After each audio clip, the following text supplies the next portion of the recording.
Well, welcome everybody. We're very glad you're here for our presentation on the Lowdown on low water plants. Sally and I both love the beauty that we find in nature. We love plants, we love to garden, we love to read, we love to learn, and we love to share our passions with others. And so our goal for this class today is to introduce you to some great plants for Colorado and inspire you to spend more time in your gardens. So as we consider xeriscape plant selection in our gardens, we need to consider plants for our gardens. We need to know our terms. Xeriscaping generally embraces plants that are considered xeric or drought tolerant. But there's a difference between drought tolerance and drought resistance. Drought tolerance is the ability of a plant to withstand drought without dying. Drought resistance is a plant that can endure drought and still look good. Drought is subjective, and it's a relative term to the area in which you live. And the actual definition for drought is a long period of no rain, and thankfully we're getting rain tonight, or the absence of rain. So how dry is dry, or how low can we go with our water? There's two different schools of thought. The first school is dryland gardening. This is the purest level of xeriscaping, or xeriscape plants, I guess, where you would consider no additional water on your plants, little to no soil amendments, and using only native or adapted plants for your growing environment. And you will see these symbols throughout the presentation with a little water drop and the X through it, or the N. The little water drop means that it will survive, or it's drought resistant. It will actually look good without additional water once established. The N means that it's a native plant for Colorado.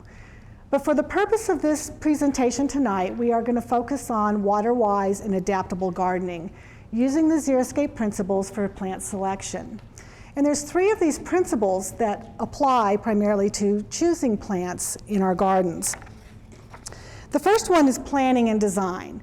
And this can be done on your own as you evaluate what you have, what you want to do. It can be done with the assistance of a designer. But the main thing is that we want to look at what our goals are.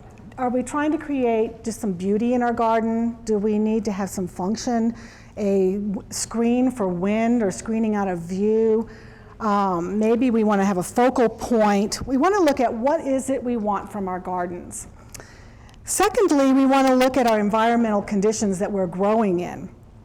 And that might be the sun exposure that we have, the wind exposure that we have, the soil conditions that we have.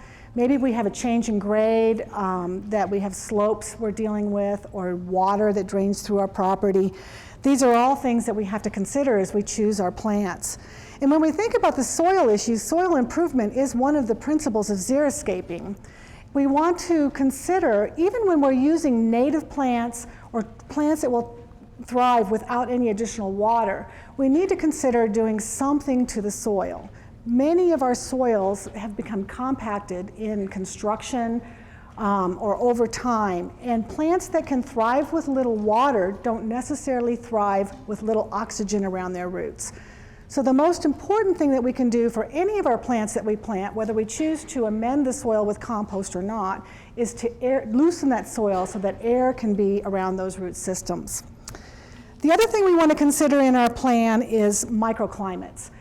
And microclimates may be created by structures in our home, maybe structures in the landscape, maybe shade from existing trees. Rocks can create microclimates. We can create our own microclimates. If we want to have a rock garden, we can add rocks into our garden. And we also want to consider, what is our access to water? Is this an area that we do plan on watering? Is it an existing area that we're watering? And how will we water these plants through establishment? The second thing that we want to consider in the xeriscape principles is the limited turf. And the reason I say that is because there are so many plants that are so wonderful and so little space to put them in our gardens. And if we limit our turf, we can save water, conserve water through using xeriscape plants, and we have more place to put some of these beautiful plants. And then that leads us to the right plant for the right place. When we know this information, what our goals are, what are the environmental conditions in which we are working in, and whether we're going to irrigate or not, and we've created room, then we can look at selecting the plant. We also want to consider hydrozoning so that the plants that we select have similar water requirements. And the hydrozoning, for the purpose of this this presentation, most of the plants that we will be introducing you to are going to be in the low to moderate range. Again, you will see some very low water plants throughout this that'll be noted with the water drop in the native. But you want to put plants that have the same water requirement together. So if you have a high water plant, you do not want to put that next to a very low water plant. You will not be able to create the right growing conditions for both of those plants. But you can place plants side by side that are similar or right next to each other in the water requirement. So a low water plant can go next to a moderate water plant, or a very low water plant next to a low water plant, or moderate next to a high. You just can't go on the opposite ends of the extreme. And you can also consider creating dry pockets. So you may have a landscape bed that's existing that you have some shrubs and trees planted in that have a drip irrigation to them, but you may want to add some interesting texture or other plants in there that you choose not to water, and you can do that. You just create a little area that you're going to plant, loosen your soil, and you put in plants that don't need any extra water. So those plants would do well, but not next to a bluegrass lawn where it was getting overwatered. So those are things to consider. And with that, we will start with part one of our program, which is woody plants. And I'm going to introduce you to some of my favorites for Colorado and discuss some of the interesting features and uses for the garden. This first plant is the big-tooth maple, Acer granitatum. This is my absolute favorite tree for Colorado. This is a native tree. It is native to the foothills in the montane. It is a kissing cousin to the sugar maple. It is an excellent tree to use as an aspen alternative.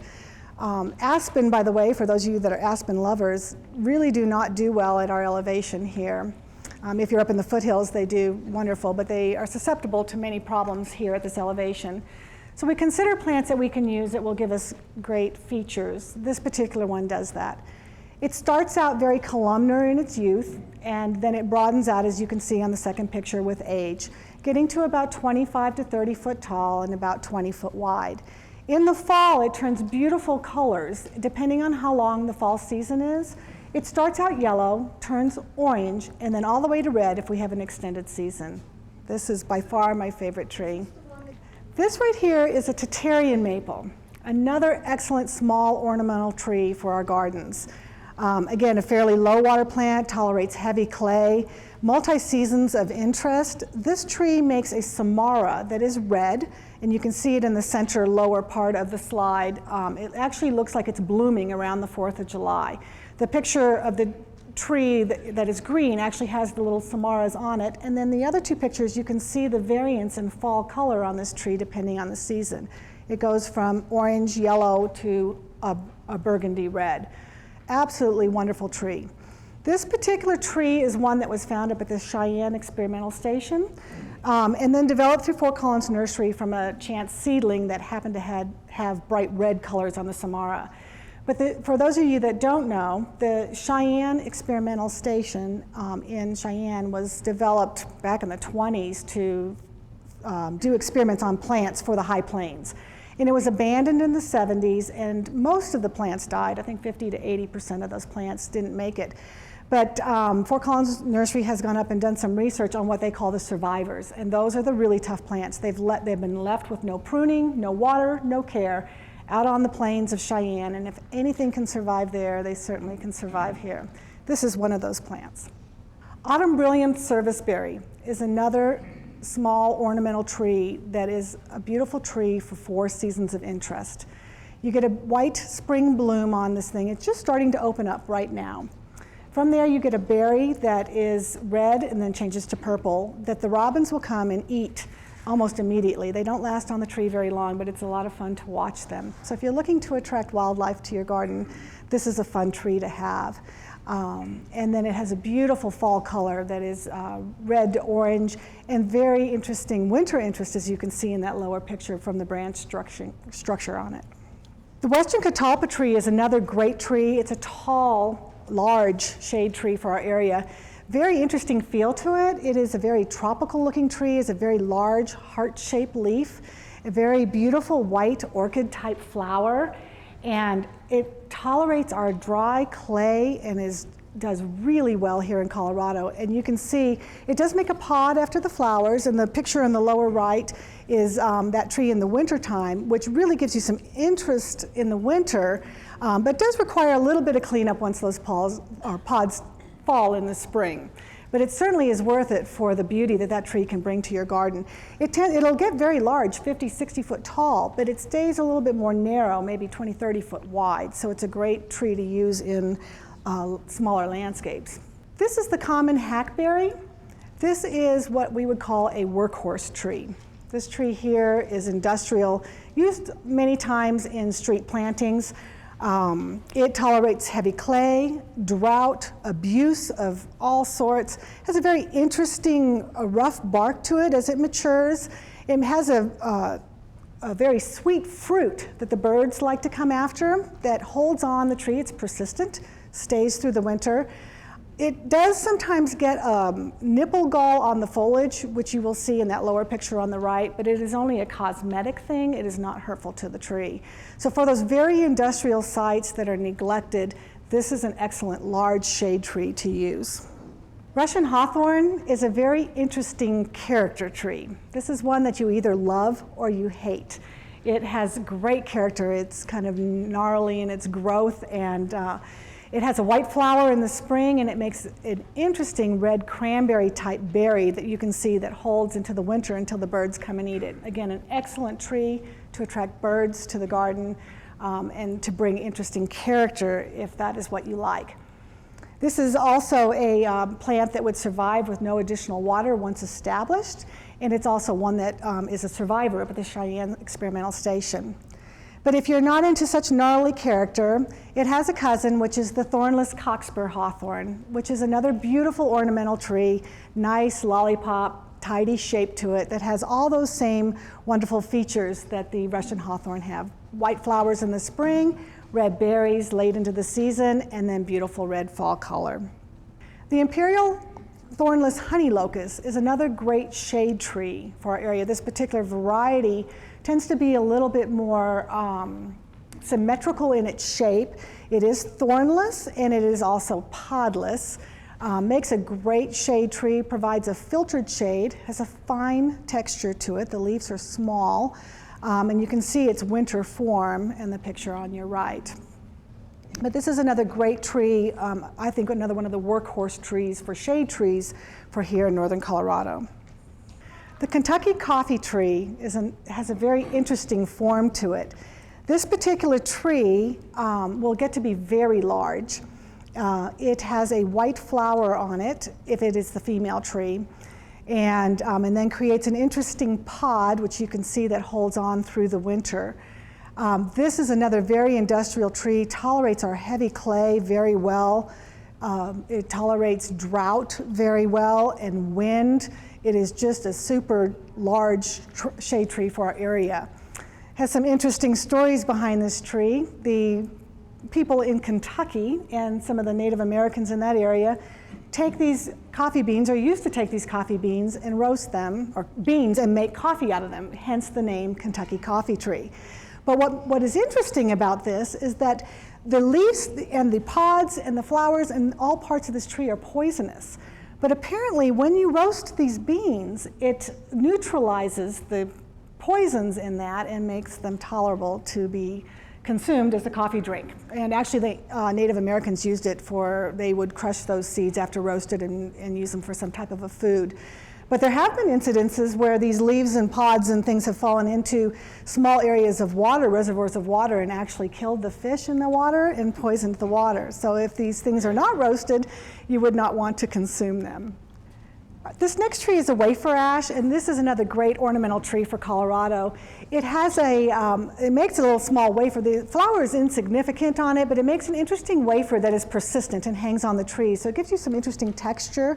A very hardy, native, drought-tolerant tree. When you crush the leaves in your fingers, it actually emits a smell like hops. So sometimes this tree is called the hop tree. But for an ornamental, small, focal point tree, or in a hardy place where you're really looking to reduce your water, this tree is an excellent choice. Has beautiful golden fall color that mimics what the aspens do in the fall. So another great tree to consider for an aspen alternative. The gamble oak is one of our natives, native to the foothills to the montane. It would survive, or actually be a drought-resistant tree, so it will actually thrive without additional water once established. In its native environment, it grows in groves or clumps, as you can see in both of the pictures on the left, one during the summer, and the one with the russet color is what it looks like in the fall. The tree on the right is one actually in my yard. Its suckering as it forms a colony is not a problem. Typically, it just becomes a multi-stem tree that you can then limb up some of those lower branches and have an interesting form of a tree. The leaves on this hold through the winter also, so that if you're using this for a screen in an industrial site where you really put it out there and you're not going to care for it a lot, those leaves on that tree will help to provide to screen through the winter. And it makes a small acorn also that squirrels and other animals, it's good forage for some of the wild animals. The bur oak is a very stately, large shade tree that is excellent for our area. Again, tolerating heavy clay, tolerating very low water, takes the wind. It becomes a very large tree. It has a very interesting gnarly bark that is black. In the wintertime, you can pick these trees out. It is very stately. It has a very large, deeply lobed leaf. It makes a large acorn that has an interesting fringed cap to it. So for another large shade tree for our area, this tree here is well adapted for northern Colorado. This tree here, the Chicopin oak, is one that probably is not so easily found in the area. It is found, but this comes from my Texas roots. I grew up in Texas and learned about plants there and then moved here as an adult. And the Chicopin oak in the next slide that I'm going to show you, the Shumard red oak or the Quercus bucklei is another variety, are oak trees that I think are well worthy of consideration for our area. They would be low to moderate water users, so these would not be trees here in Colorado that could be grown without additional irrigation, but they have an interesting form and growth pattern, very interesting leaves. The Chicopin oak, you can see, is more of a serrated edge, has kind of a russet fall color, and it tends to grow a little bit taller than it does wider. Also, both of these trees tend to be a little bit faster growing for oak trees, and I think they're an excellent tree to consider for growing here in Colorado. This one here is the Shumard red oak, and both of these trees are planted right outside of our gardens on Spring Creek here in Fort Collins. This is planted in the Lauren Springer strip along the, I guess, was that the southeast side? And these are the Shumard red oaks, and you can see these leaves are finely cut, very nice form to the tree, and the brilliant scarlet red fall color.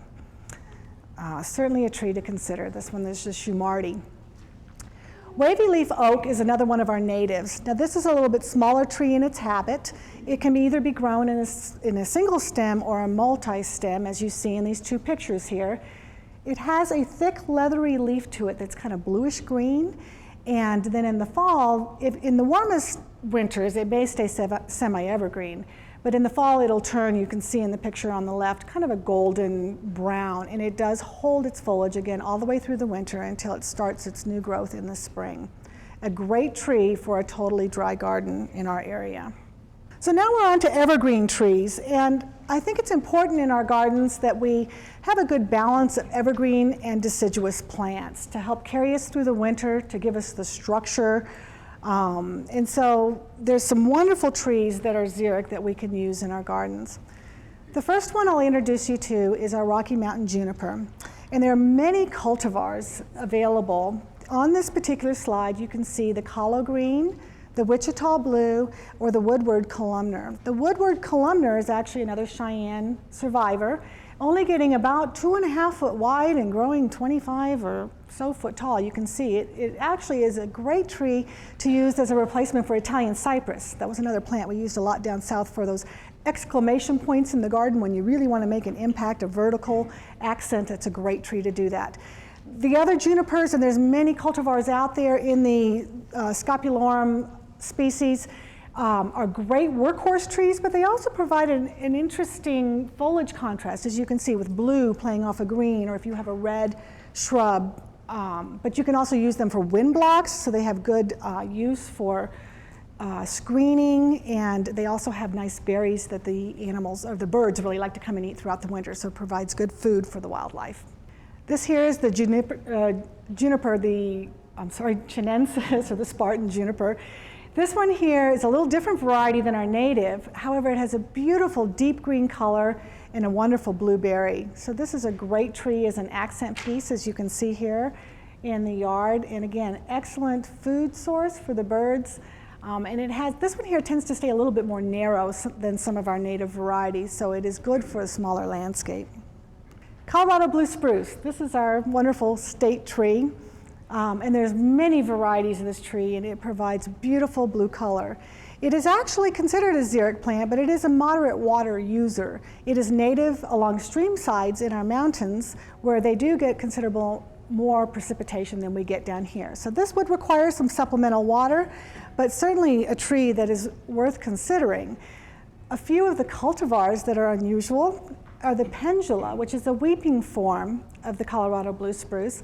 This can be used over boulders or cascading over walls or on slopes, creates an interesting cascading effect with its growth pattern.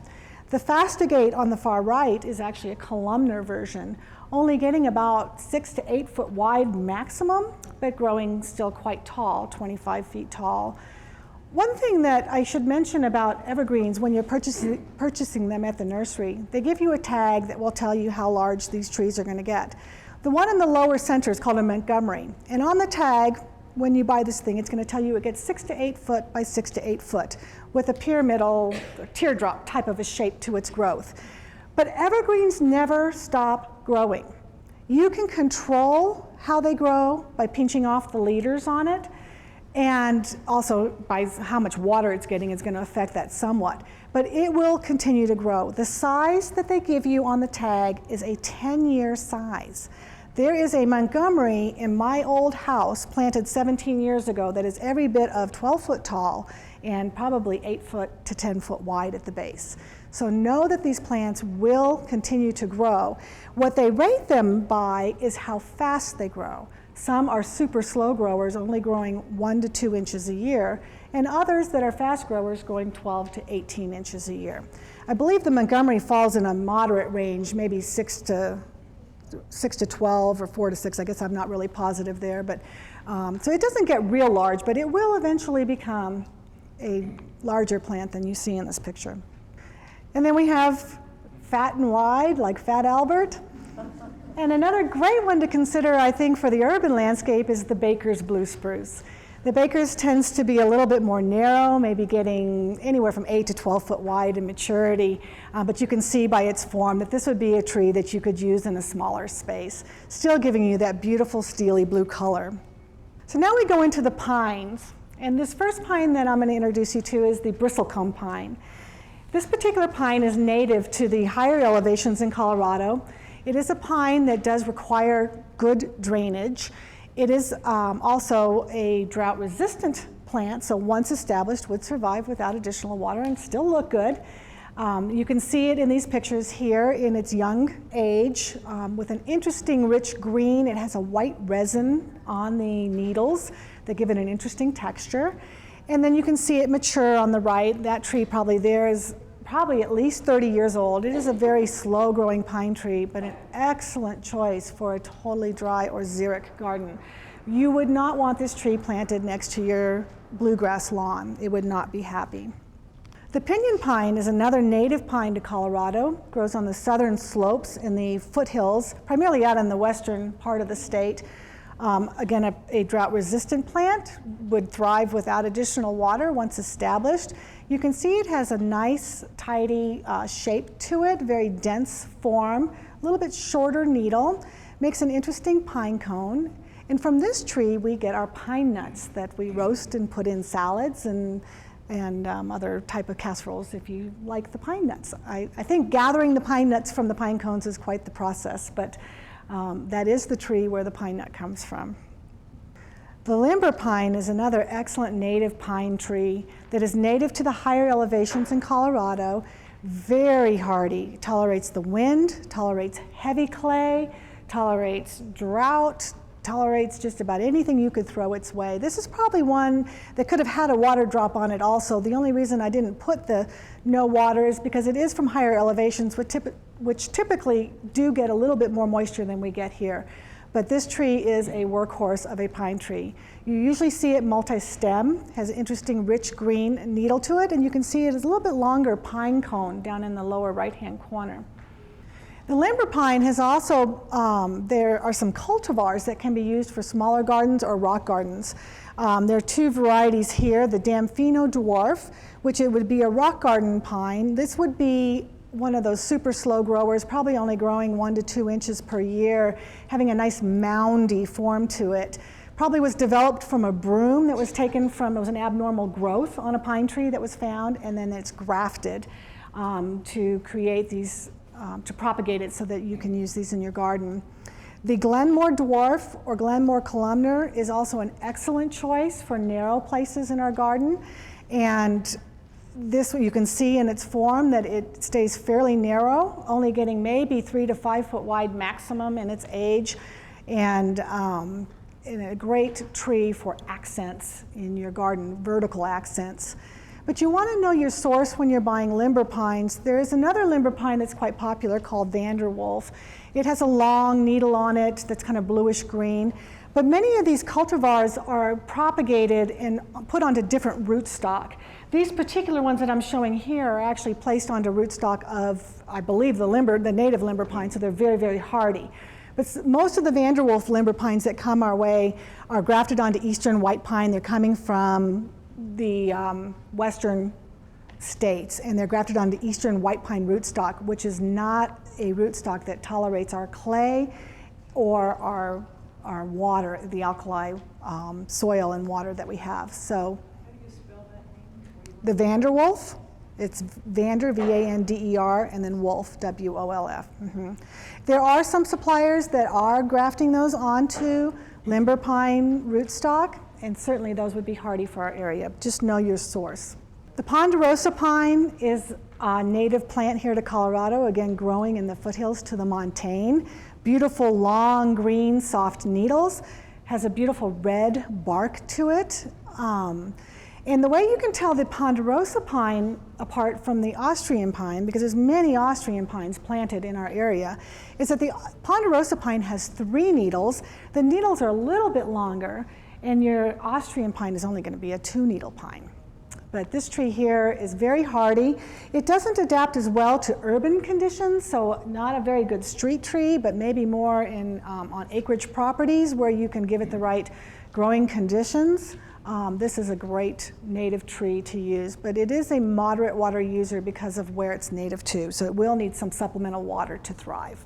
There are also some ponderosa pine cultivars.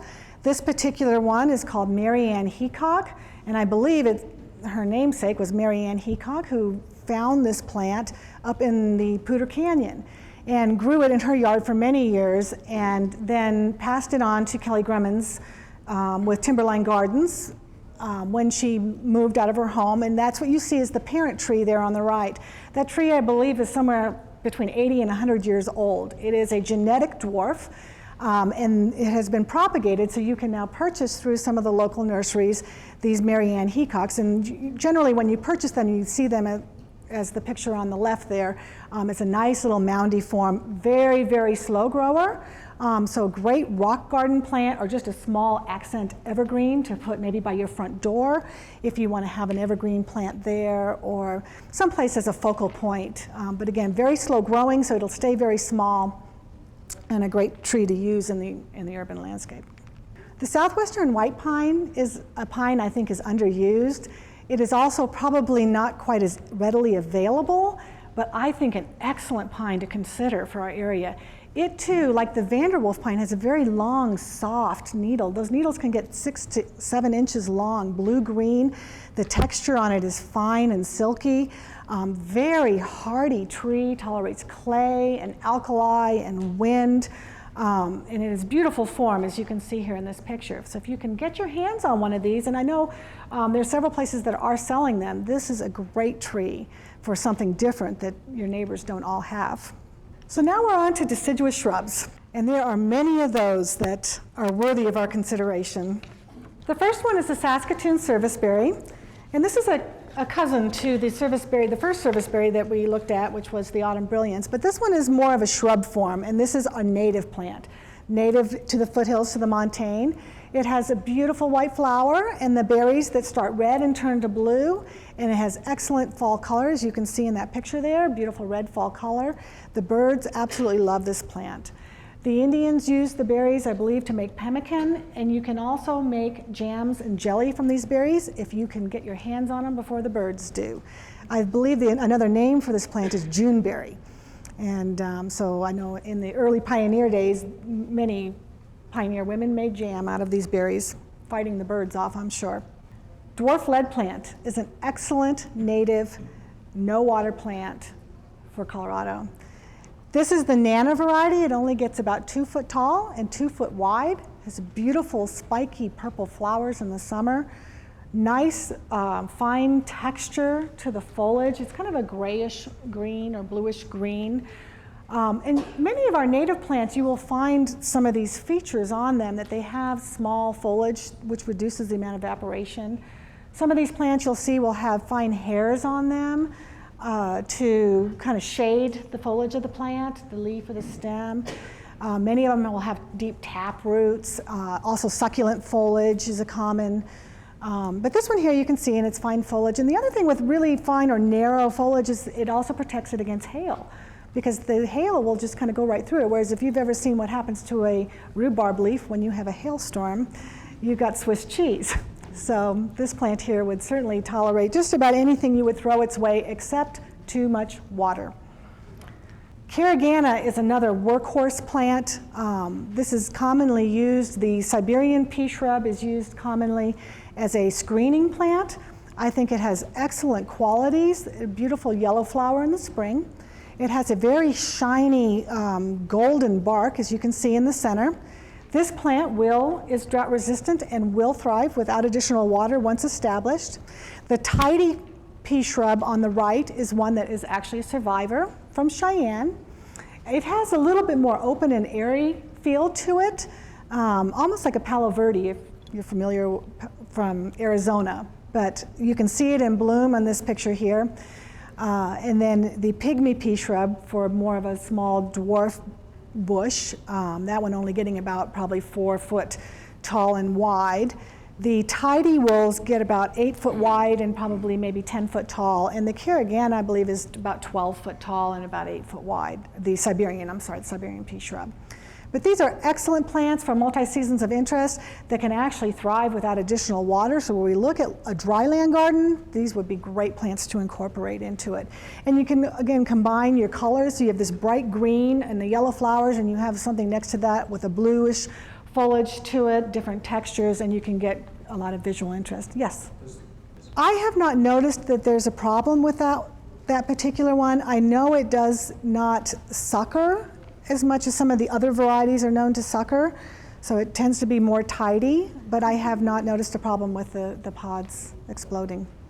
Carol Mackey Daphne is a select plant for here in Colorado, and I think an excellent choice for the urban garden. Is a beautiful variegated foliage on it, so it's a nice foliage contrast to many of our other plants. It has a nice, very fragrant light pink flower in the spring. This plant will get about 3 to 4 foot tall and 3 to 4 foot wide. And it would prefer to have a little bit of shade or some protection from the wind. Although I have seen them on very exposed sites and they seem to do well, but the preferred growing environment would maybe on the north or the northeast side of your home. This is a great small plant to use in the landscape. Rock spirea is another wonderful native. You can see it on the left here in its native environment, foothills to the montane. And Sally has actually incorporated this into her home garden next to her Winnipeg Parks rose. What a stunning photo. This is a great spirea that will grow here without a lot of additional care or water and give you beautiful spiky flowers in the spring and an interesting form in your garden. This particular plant will grow about 4 to 5 foot tall and equally as wide.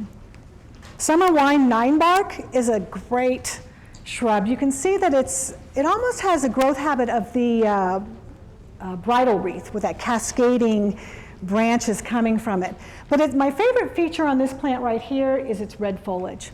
Throughout the season, that red foliage plays off so well with blues and greens in different colors. But then you have the added bonus in the spring with these beautiful light pink flowers. And in the fall, that burgundy foliage actually turns to an orange-red, stunning plant. This particular variety will get about 5 to 6 foot tall and wide, and is a beautiful addition to your xeric garden.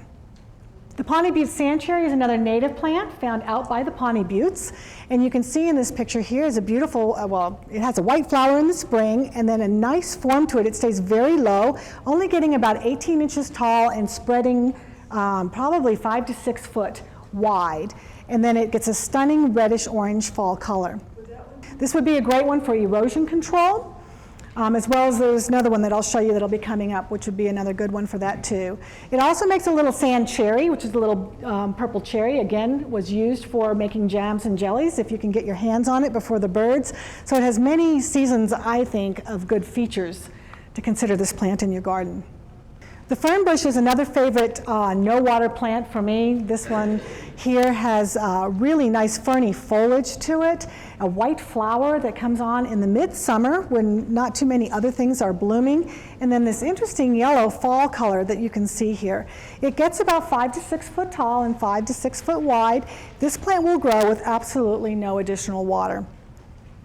So this would not be one you would want to put next to your bluegrass, although if it wasn't staying too soppy, it probably would live there, but it would probably grow and get real floppy because it would grow too fast and too tall with that additional amount of water. This is a plant that does not want a lot of water.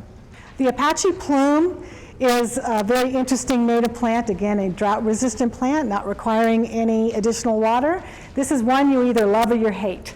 It tends to be a little bit kind of scraggly in appearance in the winter, but it has these beautiful, it makes a white flower all throughout the season that is followed by these little fluffy, feathery seed pods that are supposed to resemble an Indian bonnet, which is why they call it the Apache plume. And I believe that one of the Native American tribes believed that it was a cure for, or to help grow hair. They would make a tea out of the seeds of this thing for a hair growth tonic. So it has many uses, I'm sure, to the Native Americans. Great plant, though, for those really tough areas in your yard. You can see here it's a great contrast plant, too, for evergreens and other varieties of native plants that are very xeric. The fernleaf buckthorn is another great small tree or large shrub. This plant here is probably my second or third or fifth. I don't know. You can tell I really like plants. So, but in the spring, it has a lime green new growth to it. In the summer, its foliage is very ferny, almost has an Asian feel to it. It's a great textural plant. In the fall, it turns this brilliant gold color to it. And even in the wintertime, the bark has lenticels on it. It's a gray bark with white speckles on it. So very interesting form even in the winter. The Growlow sumac is another plant that's a great erosion control plant that gives you the red fall color, spreads very low on the ground, only getting about 3 foot tall. So this would be a great xeric, no water, native plant. We have the autumn amber sumac, which is a cousin to that. This one is only 18 inches tall. It tends to lack the fall color that the other one has, but spreads much wider, 10, 12 foot wide in its spread. You can see in the lower picture on the right that it just kind of creeps and crawls along the ground or over anything in its way. Staghorn sumac is another great one for fall color, interesting seeds that the birds like. This plant here will sucker, so unless you want to put it out in the far reaches. So staghorn is more of a larger shrub, beautiful fall colors you can see in this picture, interesting seed pods through the winter. But this plant here will sucker, and you will be dealing with trimming back suckers or allowing it to form a colony in the area that you plant it. The golden currant is another survivor from the Cheyenne Station. It is a native plant. Beautiful yellow flowers in the spring, makes a berry that the birds love, and a stunning red fall color. This plant was also used, the Native Americans used it to make a dye, to dye their clay pots, and the flowers are actually edible, so if you like to make pretty salads, you could put these flowers on your salad. Allegheny viburnum would be a shrub that you could use for screening. This is a very large shrub. You need a large space for this plant. Grows 8 to 10 foot tall, equally as wide.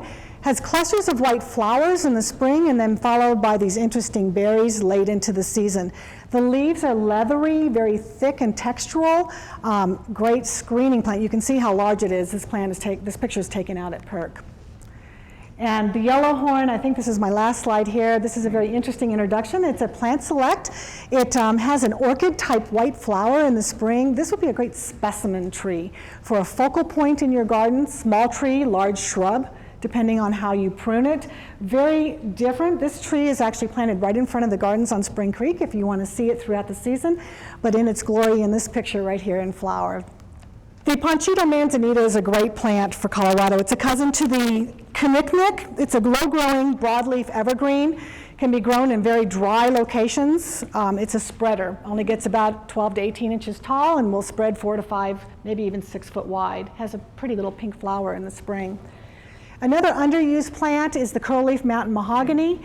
This is a large shrub or a small tree. You can see in this picture here, it's been limbed up to a small tree. It has an interesting fuzzy seed pod, can actually be grown without water, and is a wonderful native plant for Colorado landscapes. The blue stem joint fir is another interesting blue color that can be contrasted with other plants in your garden. It actually is almost leafless, but it has these, it's a cousin to the ephedra. It is in the ephedra family, but there's a native green variety. This one is the blue variety. It is plant select. You can see how pretty it is with the purple flowers and the pink flowers here at the Kendrick Lakes Gardens. It's a great plant for a totally dry garden again. It can also be used for erosion control. The common juniper is a native plant to Colorado, grows in the higher elevations, foothills to the montane, prefers to have some shade, so this is a plant that you can use in the shade, an evergreen, has an interesting little blue berry and stays fairly low to the ground, growing about 18 inches high and maybe 3 to 4 foot wide. And there's many juniper species that are worthy of consideration in shrubs for ground covers. You can see here the icy blue or the tam, and there's also many other cultivars that I think are good to consider for those very, very tough sites in our landscapes where we do not want to irrigate or very exposed. The Fremont Desert Holly is another native plant that grows without any additional water, broadleaf evergreen. Its leaves are very spiny, but also very blue, so it gives you an interesting color to play off of. And then we have our yuccas. This here, I'm just showing you a couple varieties that are not our native. There's a banana yucca and the red yucca, which is from Texas again. But it's an interesting form that you can use for structure in your garden as focal points in those totally dry gardens. And also cactus gardens. The cactus, there's many varieties of cactus that are cold hardy. This is the gardens in Arvada, Timberline Gardens. You can see it in bloom and the different colors and textures that are available through many of the Opuntia species of cactus. I have a few vines that I'll introduce you to for Colorado. The first one is a trumpet vine, which is a very rampant, fast-growing vine. It's very large, needs a very sturdy support, has a beautiful orange long flower, makes a pod, and the hummingbirds love this thing, but you do need a very sturdy support for this particular plant. The sweet autumn clematis is another wonderful fast-growing vine. This one tendrils its way up. It needs to have something to climb on, a netting or poles or so forth. It blooms late in the season with a white flower that is very, very fragrant. You can see it covering a fence here or crawling up the side, and it'll actually crawl over the top of that pergola in that picture or on the arbor. This is a wonderful hardy plant for Colorado for a vine. The trumpet honeysuckle is another favorite of butterflies and hummingbirds, and it also makes a berry that holds through the winter that the birds will come and eat off of all winter long. There's many varieties of the sempervirens. This one is blanched salmon. Some are fragrant, some are more orange and red, but this is a great vine. It needs a trellis. It'll vine. That's how it grows, by vining stems, so it needs something to support it as it grows. The Virginia creeper is another very prolific vine. It actually will crawl up things with little feet, and it makes a beautiful blueberry and then that stunning red fall color, but it is a rampant grower, but very hardy for those tough spots where you really want something that's going to vine and crawl and take over. This one will do that. And the silver lace vine is another one of those very drought tolerant, will grow without water, very vigorous vines requiring a very heavy support.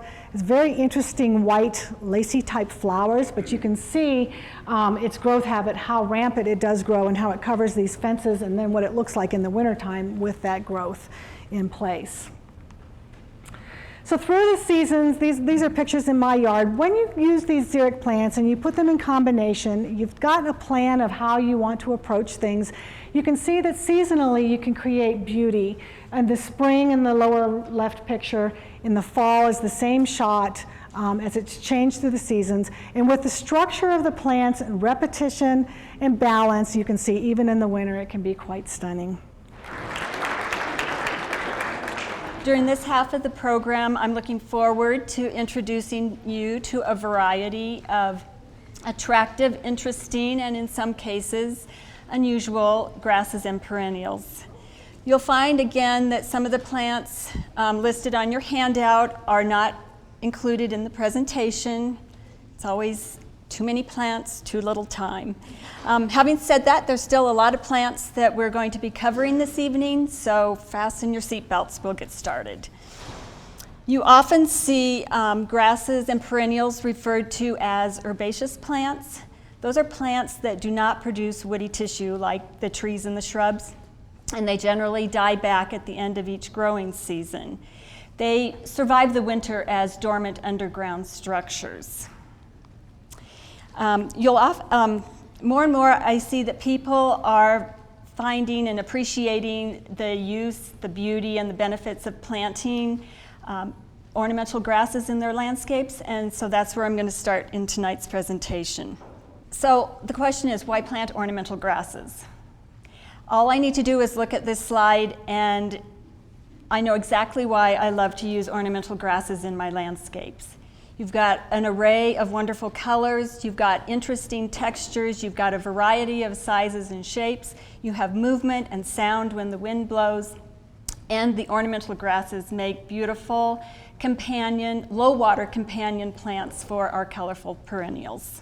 So I wanted to start out with just some basic information about growing and maintaining ornamental grasses. First of all, your grasses will either be clump forming or they'll be runners. And the clump forming grasses are generally more compact and they're easier to control. They'll grow by just sort of moving outward from the base of the plant. The runners actually send underground runners through the soil, and they can often be aggressive spreaders. Your grasses will either be cool season or they'll be warm season. The cool season grasses, like the Karl Forster feather reed grasses that you see already around town that may be 6-7 inches above the ground already, are those that start to grow as soon as the temperatures rise above freezing in the spring. They begin flowering then in the early summer.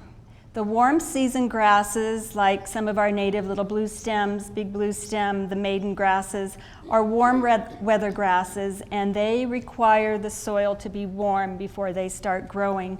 So you won't usually see those grasses coming up until mid-spring.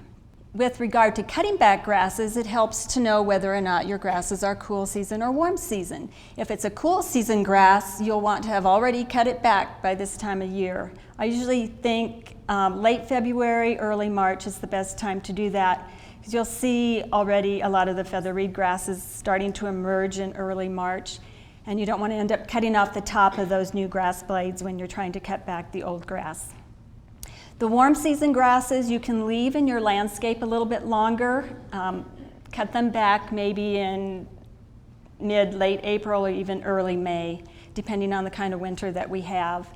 The warm season grasses, because they take longer to emerge in the spring, are nice if you leave them up. They make a pretty backdrop for some of our spring blooming bulbs. And if you cut them back early, you leave a hole or a gap in your garden until they start to emerge in the spring. So spacing plants, that's pretty much an individual choice. The clump formers you can use individually so that the form of each individual plant is visible, or you can plant them in groups to create a screen or a drift of color and texture. If you think about all of the feather reed grasses that are planted along I-25 near Centera, hundreds of those grasses, those are planted in a mass for impact, but you don't notice the individual form of each plant as much. The runners do have their place in the landscape. They're great for use for erosion control or as a ground cover. All of the grasses that I'll be talking about in tonight's presentation, however, are clump grasses, no runners. So starting with one of our warm season native big blue stem, this grass is really outstanding for a number of reasons. It's got great drought and heat tolerance, and you can see it's got beautiful red, rich red foliage in the fall. And you can see the winter foliage sort of fades to a red-orange in the late winter. You may find this grass sometimes listed as turkeyfoot or blue stem or blue joint turkeyfoot because the flowers on this grass are a three-pronged flower that often look like an upside-down turkeyfoot. This is overdam variegated feather reed grass, and it's very similar to Carl Forester, except that it has some white variegation in the leaf blades, where Carl Forester is entirely green.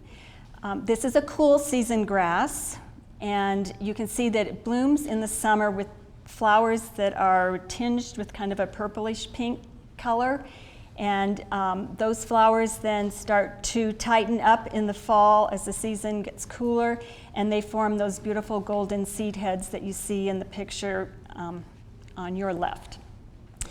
And this is one of the things you'll want to notice with ornamental grasses is that you get wonderful, almost a glowing light to the grasses when they're backlit by the early morning sun or the late afternoon sun.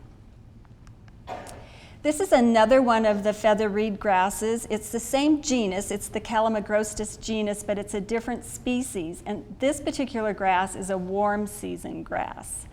So these flowers don't emerge on this grass until very late in the season, often early fall. So as beautiful as these pinkish plumes are on this grass, the show may be short-lived because this grass can easily get flattened by an early snowstorm. But again, it's a warm season grass, so it takes a little bit longer for everything to emerge in the spring. But it has a rounder, more fuller growth habit than the taller, more narrow feather reed grasses that I showed you earlier. And this is another grass for us. For some of you, if you're looking for plants that would work well in a part shade situation, this is the plant. I think it's an underused ornamental grass in our landscapes. The seed heads you can see look like oats. They're pretty showy, and the foliage is reminiscent of that of bamboo. So it's a pretty interesting grass. Would work really well in a smaller space with either full sun or part sun. This plant only gets about 2.5 feet high and wide. This is blue avena grass. You may also know this as blue oat grass. Same plant, two different common names. It has a beautiful form. You see the really round, symmetrical, fine, almost metallic blue foliage that set up the flowers almost 2 feet above the foliage. It's beautiful planted in mass, and it's beautiful, as you can see, and it's as an individual plant. And it's a nice foil for the fleshy green leaves of the sedum in this picture. the larger picture in the slide. And this grass is an exception to some of the pruning information that I gave you earlier.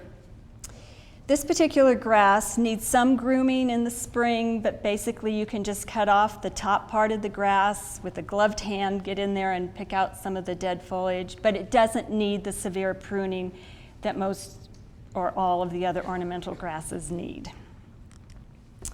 This is Mexican feathergrass, and it's probably one of the most delicate, graceful of the smaller ornamental grasses. It has super fine foliage. You can see how beautifully the seed heads glow in the sunlight, and they sway gently in the breeze. This would be a good grass to use in a naturalized area since it likes to hop around in your garden. You can see that it's not picky about the soil that it chooses to grow in. It's growing right here along the flagstone pathway and in the rocks along in this garden. This is switchgrass, and switchgrasses are another one of my favorites, primarily because there's so much variety within this genus. You can find grasses that only get 3 feet tall or that get as tall as 8 feet with the seed heads. Most of them have a more narrow, upright growth habit, although some, like Shenandoah, which has red foliage, tends to be almost as wide as it is tall, 3 to 4 feet. The prairie fire, like the Shenandoah, has the red foliage.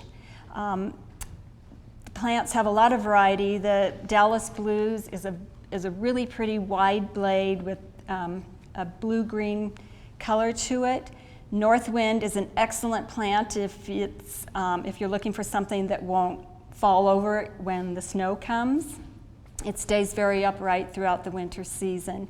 And again, that one has a bright green leaf to it. And all of the switchgrasses have a really light, airy, almost a red tinged seed head. And so they're not real obvious, but they're pretty when the light hits them just right. This one is not just among my favorites, this is one of my favorites. I mean, it is my favorite of the grasses. It's a fountain grass, and it actually makes a good substitute for the purple fountain grass. A lot of people love the purple fountain grass that's an annual for us. This is a perennial fountain grass that sets up beautiful pink flowers in the early summer, and it blooms pretty much through the entire season into the fall. These pictures were taken, at least the two, the bottom one and the larger one on the right, at the Denver Botanic Gardens, and you can see the pink seed heads in the early morning light. But you can also see the impact that that grass makes when it's planted in a mass along the front edge of that water feature. This is a warm season grass. And this is another one of our natives, very drought tolerant, very heat tolerant. This is one of our little blue stems. This is Blaze, and it maintains that red color through the winter time. It's not very tall, so if you're looking for a grass that has more of a narrow growth habit and only gets about 2 to 3 feet tall, this would be a good choice. It's pretty as an individual accent in the garden, and it's also pretty planted in a mass like this. This is another one of our little blue stem grasses. It's called the Blues. And I really like this grass, and you can see that it has a bluer green leaf, but as it's changing for the fall, turning to its red color, it takes on almost some purplish hues, and so it pulls out a lot of the color of that blackjack sedum in front of it. And just for reference, so that you can see how interesting the grasses are as the seasons change, this picture is those very same grasses during the middle of the winter. You can see now that they reflect the color or echo the color in those sedums as their seed heads have dried, become kind of a russet red. The grass is the same, and they look really pretty set against the backdrop, or with the giant sequoia in the backdrop. And this is what not to do. I went to show a friend how beautiful these ornamental grasses were. They were planted all along this parkway, and this was December. And I thought, oh, the late afternoon light, it's going to be gorgeous. And they were all cut down. So you can see even cut, they're still really pretty. But can you imagine how gorgeous that would have been in the late afternoon light if they were still standing tall? This is giant saccatin. This is another one of our native grasses, and a very tough low water or no water grass once it's established. This picture was taken down at the Northern Colorado Water Conservancy District. It's a great place to go if you want to see some examples of native plants, low water plants, just about everything there is in the plant world. But this one can get 4 to 6 feet tall, 3 to 4 feet wide, and even though it's a large grass, because the leaf blades are very narrow and the seed heads are very delicate, it doesn't really have a lot of mass in the garden. So it's beautiful as an individual specimen, but you can plant these closer together and form a nice screen, a wind screen, or just a visual screen if that's what you're looking for. And then the last of the grasses that I'll be presenting tonight is another one of my favorites. This is prairie dropseed. It's a native. It's very low water. You can see it has a nice round form. It sets up delicate seed heads, and this grass turns a really pretty golden orange in the fall. And as an added benefit, you could use this grass in a fragrant garden, because the seed heads, if you rub them between your fingers, smell a lot like cilantro. Some people think popcorn, I think cilantro, but it's just another nice benefit to this plant. And I think it's appropriate to end this section with a plant that has been referred to as the hair of the earth. So moving right into perennials, starting with a really rugged, low-growing, super low water, evergreen perennial. This is Serbian yarrow, and it stays evergreen. You can see the foliage with the flowers is a nice gray-green. The winter color is almost a silver green. And then that sets up the flowers almost 4 to 5 inches above the foliage, and it will start blooming now within the next week or two, and it's a fairly long bloomer. It'll bloom for about 3 to 4 weeks. But it's nice. This would be a great plant if you have a slope, sunny, dry, on the south or west facing part of your property. This would be an excellent plant to use to help anchor that slope and give you year-round interest. This is Sonoran Sunset Hyssop, and I don't know if you're familiar with the hyssops or not, but they're wonderful hummingbird magnets. They have a tremendous fragrance. This particular one smells like bubble gum, and it has kind of a raspberry red flower. The beauty of these particular plants is that they bloom pretty much from midsummer through frost, and you don't need to do any deadheading. So this is another one of the hyssops. This one's my favorite. It's sunset hyssop, and it's actually probably one zone more cold hardy than the Sonoran sunset. It has a gray-green leaf that's a little bit more narrow, and these pictures were both taken in the fall, so the color's a little bit more intense because the days have started getting cooler.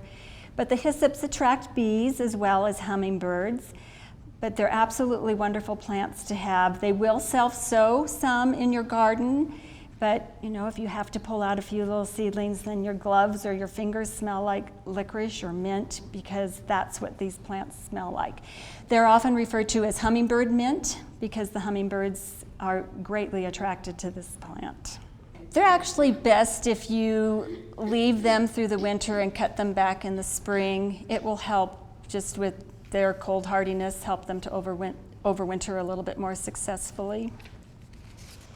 This is Mount Atlas daisy, and this is a low-growing, mat-forming, spring-blooming perennial that is, like the Serbian yarrow, a very tough plant. Its beauty really belies its strength. It has a pretty big daisy for the size of the foliage, with a large yellow center, and underneath the white petals it's painted a red color. But this is a plant that will also self-sow in your yard, and it's not very particular about where it does that. Again, in gravel along flagstone pavers, but it's beautiful. It emerges very early in the spring, so it gives you, again, some of that gray-green color and a nice mat forming perennial if you're looking for something just to spread in and fill that won't require any water once it's established. This is orange butterfly weed, and I love it for the burst of orange that it gives to the early summer garden. It's beautiful planted next to lavender or some of our purple salvias, nice complementary colors. And it gets to be a fairly large plant once it's been in for a couple years. Excuse me. It'll get about 2.5 feet, maybe even 3 feet tall, but 2.5 feet wide. And then I love it for those beautiful tapered seed pods that form on the plant. Thank you. And the silky seeds then that they produce. It has a really pretty structure during the winter. Some of the pod stays on the plant, and so you can see that it has interest for all 4 seasons. And it is called butterfly weed for a reason. It's definitely a plant that the tiger swallowtails love to visit. And like no day should be complete without chocolate, no xeric garden could be complete without a chocolate flower. This is a wonderful plant, again, a Southwest native. This one will get about 18 inches tall and maybe 2 feet wide. You can see from the picture on the left that it is has a little bit of a sprawling growth habit, but it smells very much like a deep, dark, rich chocolate bar. And the scent of this plant is going to be the strongest in the morning. So I would suggest if you plant it in your garden that you plant it along the edge of your pathway where you can smell that chocolate as you're coming and going, gathering the paper or doing whatever. But it has pretty ornamental seed heads, and this plant is a self-sower, so you will have chocolate plant coming up in a few other places in your garden. This is a good plant for dry shade. So I don't know if any of you here are looking for plants that would work in a dry shade situation, but this is one. It's called False Forget-Me-Not because it sets up those tiny blue forget-me-not-like flowers. It's probably a mid-spring bloomer. This was blooming in May. And it can, because the foliage is large, it makes an interesting addition to the garden just for the texture and the color that it gives. This is another Brunera. This is Jack Frost. And again, you can see it with the blue flowers, but even when this plant isn't flowering, the silver variegation in that foliage is absolutely beautiful. There are other varieties of this plant as well, some that have even more silver variegation, some with cream variegation, but this is a good plant. You can see this one growing along some flagstone steps and rocks near a water feature, so it's a good plant for shade. This is the 1,000-flowered aster. And again, I really love this plant. You'll probably find it, when you find it available, it'll probably be listed as calamint, but a common name. So if you ask for it by name, Calamintha nepeta subspecies nepeta, this is what you'll get. It's nice to put in your garden because the bees love it. And it doesn't start blooming until kind of mid to late summer, so it's a way to get a little bit of color and interest into your garden later in the year when a lot of other things have stopped blooming. And this one is prairie wine cups or purple poppy mallow. This plant actually spreads quite a bit. It will reseed itself, but looking at this picture, in the front part of this slide, you may only have 3 plants there because each plant grows from a very deep taproot and then spreads out. I went to share some of mine with a friend once and I picked it up and I'm like, oh, it's just this whole big thing with one big taproot. And it does really rather resent being transplanted, but you can do it, give it a little time to recover. But again, it does self-sow, so you will see this growing up in your garden in various places, but it does bloom throughout the summer, doesn't get real tall, maybe only 6 to 12 inches, and so it's a nice addition. It's very pretty planted with anything yellow. The sundrops is a particularly nice combination, and I'll show you those in a minute. Here's another plant for dry shade. This one's great to add to the garden if you want a pop of color late in the season. This hardy plumbago or leadwort is very slow to wake up in the spring, and I think that's mostly because it has its big show in the fall. But it has almost an electric blue flower, and you can see that it's still flowering even as the foliage starts to turn that pretty burgundy color in the late summer and early fall. It dies back, so it's just kind of reddish brown stems during the winter. But again, to get some color in the garden at a time of the year when a lot of things have finished blooming, this is a great plant. This is ice plant, and many of you might be familiar with the purple ice plant. It will bloom throughout the entire summer. It dies back in the winter, so it's not much to look at in the winter. The hardy yellow, if you like the yellow, that particular ice plant just gets smothered with yellow flowers in June. But when it's done blooming, it's done for the summer. But the foliage is very nice. It's that bright green, and it turns a really pretty ruby red in the winter. So you can decide. You get color for 3 weeks in the summer and then interest all year round, or you can go with the purple and have color all summer and then not much happening in the winter. Same with Mesa Verde. It blooms pretty much through the summer, but it dies back completely in the fall and winter. Bleeding Hearts I added to this presentation mostly because it's a plant that all of you would probably recognize, but I think it's fun to mention because it has a clever way of dealing with drought. The bleeding hearts are already starting to bloom. I noticed one in my neighbor's yard that's already blooming. Mine's on the north side of the house, and it's emerging, but it's not close to blooming yet. It'll probably wait until around Mother's Day. But these plants take advantage of the light and the moisture in the spring, and then they go dormant in the heat of the summer. They're basically programmed to go dormant when the days get really hot. And this plant, in its dormancy, does not require a lot of water. So it's great. Early spring color, and then it pretty much just disappears from your garden in the middle of the summer. Purple coneflower.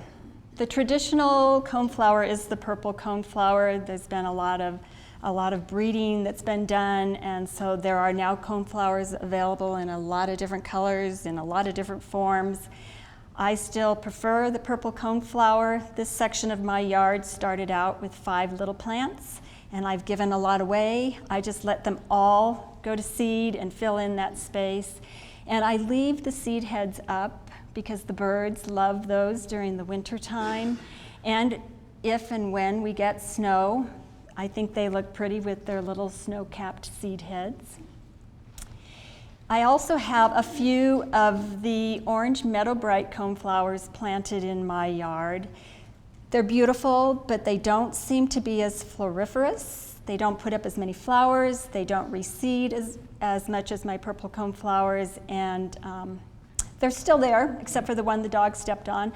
But they come back every year, but I don't have any more. I only have the original ones that I planted. This is a great plant if you like prickly plants. The bees love this plant, this blue globe thistle.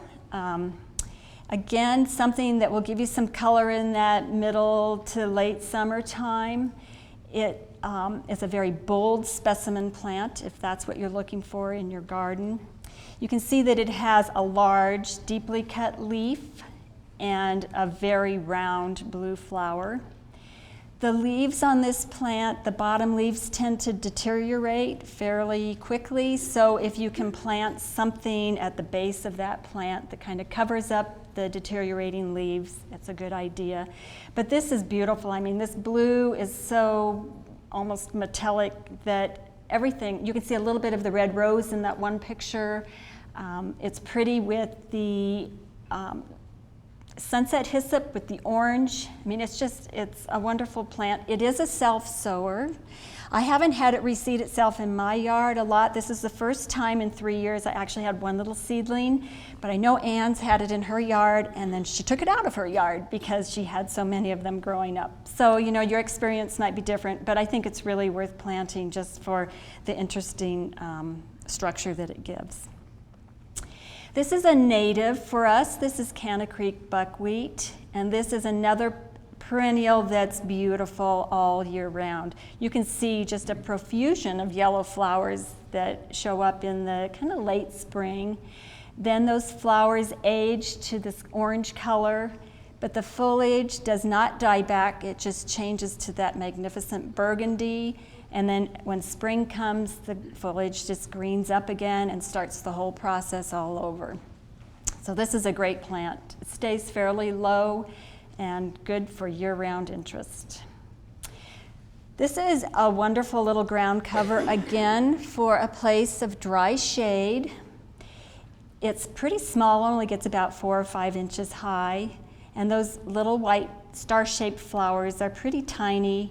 The foliage starts out bright green in the spring and then becomes a little darker green as the season progresses. But one of the things that I love about this perennial, and what my dog must love as well, is that even though it's a plant that tolerates really dry shade, it gives you the feeling of a shaded woodland garden. I mean, growing underneath, and you can see it self-sows, but growing around the base of those aspen trees and around the shrub, it just feels like it should be in a woodland area and not someplace that's getting very little irrigation. And coral bells, another one of my all-time favorites. And the coral bells got their name from the wands of nodding red flowers that they send up, but it's really the foliage and the texture, or the texture and the color of the foliage that is the reason most people plant coral bells. And this is just a tiny sampling of what's available with the coral bells. They're kind of like the coneflowers. Every year there's something new and exciting. But these plants I really like because regardless of whether you've got a sunny garden or whether you've got a shady garden, there's something for everyone. It's primarily the green-leaved coral bells that tolerate full sun. The darker ones and sometimes the brighter ones like the lime ricky can take full shade. Others can take some combination of part shade, part sun, whatever, anything in between. But there are just so many beautiful colors and textures and sizes of leaves. And another nice thing about them is depending on the severity of our winter, the leaves may persist through the winter time while the plant's dormant. So in the spring, all you need to do is clean up a few ragged leaves and you're good to go for another summer. But they're really beautiful, and again, for anything from full sun to full shade. This is variegated iris, and I know the irises are really tough and drought tolerant, and so are the variegated varieties. They're very pretty. There's either white variegation or there's the yellow variegation, and you can see in the photograph at the bottom how pretty the foliage is when the sun is coming through those leaves in the late afternoon. The flowers are wonderfully fragrant. They smell just like grape Kool-Aid. And what's nice about them is that the foliage starts emerging very early in the spring. It's one of the first things to start showing up in my garden. And the foliage is beautiful through the summer. So, you know, even at night when I walk out and I look at that, it glows. It would make a nice plant to put in a moon garden just because of the white variegation on that foliage. It's very pretty, very drought tolerant, and good kind of 2, almost 3 season grass. Another good plant for those of you with dry shade. These are the spotted dead nettle. They only get about 6 to 8 inches tall, and they will grow pretty much in part shade to full shade. The flowers are pretty, but most people grow this plant again for its foliage. You can see golden anniversary down there with yellow, deep green, and silver all on one leaf. You've got pink pewter that's mostly silver with a little bit of green on the edge, and lots of other varieties, white Nancy, beacon silver, orchid frost. There's red Nancy that isn't really a red flower. It's almost the color of the beacon silver, maybe a little bit more pink in it. But it's a great, fast-growing ground cover for a shady spot. This is another one of our natives, and if you're interested in planting a prairie garden or a meadow garden, this would be a great plant to use. It adds a vertical accent to the garden, and you can see, if you haven't deadheaded it, that it, I think, makes a really interesting plant in the wintertime. One thing that's kind of unique about the liatris, or the gay feather, blazing star, is that these flowers start blooming from the top down, where most flowers bloom from the bottom up. So the advantage is that when those blooms at the top of this flower start to fade and turn brown, you can just snip that off and enjoy the pretty fresh flowers on the lower part of the stem. So this is a great one, though. You see it growing in the foothills, in the prairies, and it's wonderful if you want to use it in that kind of a garden. The desert 4-o'clock, another one of our native wildflowers. This plant is absolutely stunning.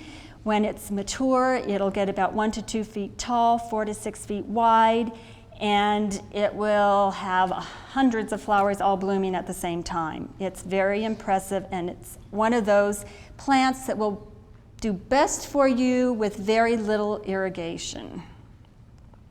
These are sundrops, another one of our native plants and another one of those really rugged, low water perennials. This plant blooms starting in June, all summer, with these beautiful 3 to 4 inch bright yellow flowers, and you can see that the seed pods are really interesting. They're 4-sided, they're like a winged seed pod, and those seed pods they just dry and are tan, or they turn a tan color in the winter, and they're beautiful to use in dried arrangements as well. There are several different varieties of sundrops. You have silver blade down there on the bottom, where the foliage is mostly sort of a silver green as opposed to the bright green. There are some with a much narrower leaf as well. I'm just going to go over a few basics regarding planting penstemons and then whip through a few slides.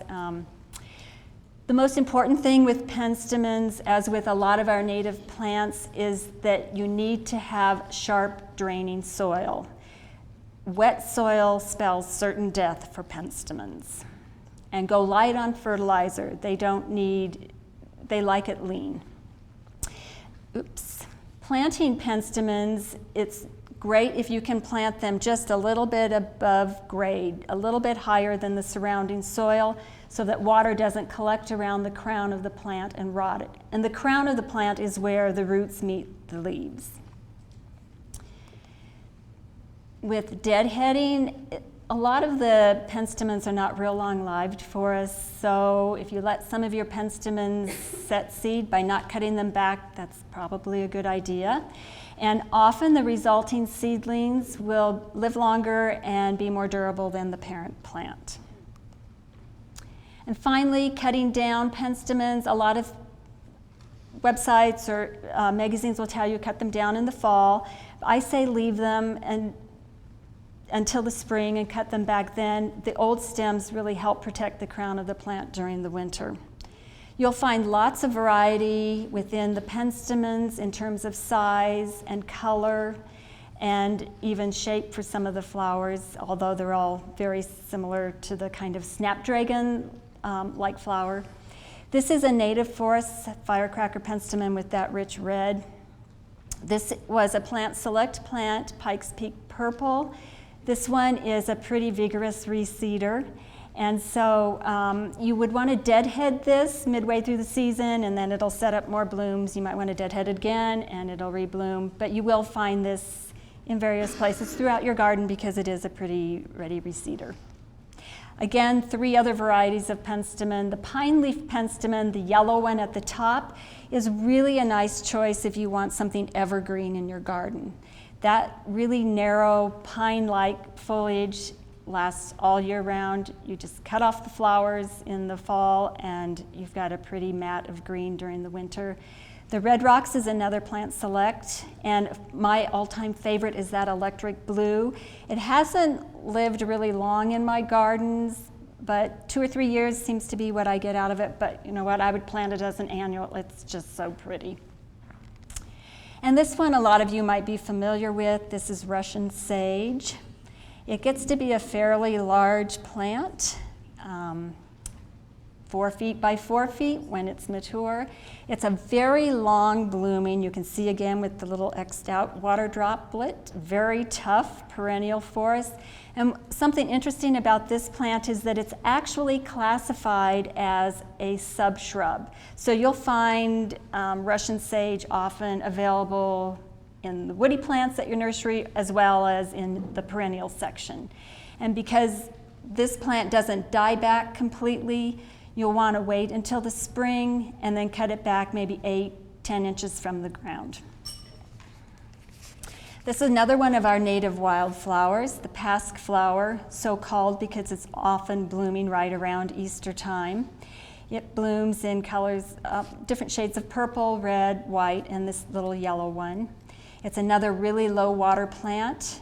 It has a real pretty ferny foliage. It only gets about 8, maybe 10 inches tall, but then these flowers will give way to really showy, feathery seed heads later in the season.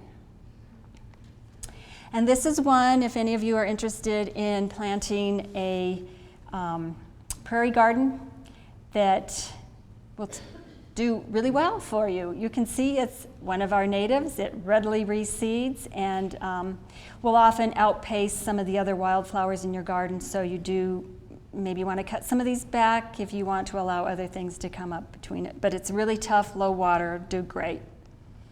This is Caradonna salvia, one of the purple salvias. This particular one I have a preference for, one, because I love the dark purple stems, and two, because those dark purple stems are a little sturdier than some of the other purple salvias, and so this plant is not as likely to flop as some of the other ones are. This plant will rebloom for you as long as you keep cutting it back. I just take the whole thing, cut it back to about, by about half. It reblooms, cut it back again, it reblooms, continues until frost. This one I had to put in just because it's so cute. The redbirds in a tree actually gets to be a fairly large perennial. This one started out as just a little plant. It's a fast grower. In my front yard, this plant got a solid 6 feet tall. These plants like to, they have an informal growth habit, which is just a nice way of saying that they lean a bit. So if you can plant them next to a shrub or a grass or something where they can get a little support, that would be great. But they're so beautiful, and like the penstemons, if you want to bring hummingbirds into your yard, this will do it with those cherry red flowers. This is one of many tall sedums, and this is my absolute favorite because it's a little sturdier than some of the others, but it's beautiful all year. Very early in the spring, you see that mound of fleshy green foliage appearing. Late summer, you get those pretty rose pink flowers, and you can see even in the snow that this plant stays upright and sturdy, and it's just, I hate to cut it back in the spring because it still looks good, but I'm seeing all the new growth coming underneath. But it's a wonderful choice for a low water garden with where you want some winter interest. This is orange carpet hummingbird trumpet. Also, I think this was also a plant select. I can't remember what year, but another hummingbird plant, as you can tell from the name. It's a low growing spreader. And this is a very fast grower. If you want something on a slope or in an area that you want to cover quickly, this one will do that. You can put in a small plant and it'll be a large plant before the summer's over. But again, scarlet red flowers, and it's a fairly long bloomer. Starts kind of midsummer and into the later part of the season. And finally, ending with one of our native wildflowers again, the Rocky Mountain zinnia, sometimes known as paper flower. This is one of those plants that will dare to grow where no other plant would think of going. It will take anything. I just popped this in my yard in an area near a walkway, which is sitting in a little bit of soil and a lot of road base, and it's doing great. It's slow to wake up in the spring, so you may think it's dead, but it's not. Give it a little time. It'll start blooming mid to late summer, and then it'll go all the way through frost. But if you need a plant that will grow where almost nothing else will, this would be a great one for that. And I just wanted to remind you that in addition to all of the pretty grasses and perennials, don't forget that planting fall bulbs that will give you spring blooms is a great way to add some additional interest and color to your gardens. And these are the ornamental onions. This is growing over at PERC in their the Plant Environmental Research Center. This picture was taken in late May. These are probably ornamental onion giganteum. They get flowers on them about 6 inches wide and can set up flower stalks as high as 4 feet tall. This is a native for us, a nodding onion, gets about 18 inches tall, really easy to identify by those lilac pink nodding flowers. One thing I love about the ornamental onions is that the deer and the rabbits don't love them. And so I've pretty much given up on tulips because I just end up feeding the deer, but they don't eat my ornamental onions. This one is one of those unusual plants that I wanted to introduce you to. I absolutely love this. Not everybody thinks it's quite so interesting, but if you want a conversation piece in your garden, this will do it. I took these pictures, and the one where it's almost open, and those are actually the flower petals, those long green hair-like strands. And as that matures, there's a deep purple center to that plant. But interesting, and again, it comes up probably in early June. Another one of the ornamental onions that's absolutely stunning. This one's a little later blooming, mid-June, still looks pretty around the 4th of July. It looks like a fireworks flower. These flowers can reach a diameter of 15 inches. Absolutely beautiful, and they're already, 6 or 8 inches out of the ground right now. So a gorgeous choice. The reticulated or snow irises are beautiful. This is the first plant that comes up in my garden. This one's usually blooming by late February. And you can see that the foliage doesn't come up with the flowers, but when those flowers fade, you're going to get foliage that comes up almost 18 inches tall, and so it makes for an interesting, almost grass-like plant in your garden during the early summer. And finally, the species tulips. These are small tulips that don't just tolerate drought, they actually demand drought. These are small tulips. You see on the bottom the Clusianas, Lady Jane, and the little Tarda tulips on the right. But anyhow, just some suggestions. There are some excellent mail order catalogs where you can find some of these species tulips if you're not able to find them locally. This is just a gentle reminder that all of these plants that Anne showed you and that I showed you, that even though they're very drought tolerant, will require regular watering until they are fully established, and that can take 2 to 3 years. So just keep that in mind, that once they're set, they're good to go. So what to do with all this information? Visit Display Gardens. We've got some resources on the back of your handout. Read inspiring books. Participate in local gardening classes, consult with your local nursery professionals or landscape designers, but most of all, just be brave. Get out there and plant. Thank you very much.